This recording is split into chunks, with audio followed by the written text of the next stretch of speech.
Jom tengok soalan ni. Soalan ini dari SPB 2024, kertas 1 soalan 10A.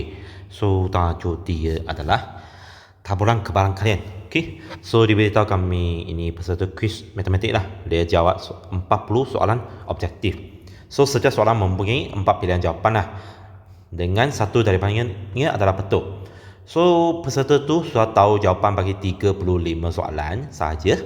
Dan dia jawapan soalan yang lain dia meneka sajalah.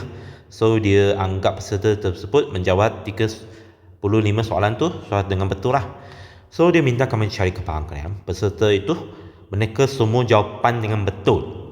So yang dia bilangan yang meneka tu adalah yang 5 soalan tu saja kan.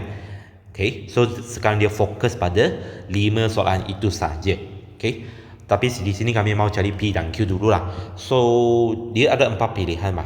So yang kebaran kalian untuk jawab betul adalah 1/4 kan. So yang jawab salah adalah 3/4.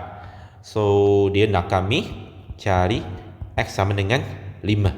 Sebab yang teka ni ada 5 soalan kan. So dia nak teka dia 5 betul. So formula 5C5 1 per 4 power 5 3 per 4 power 0. So this one will get 1 per 1024.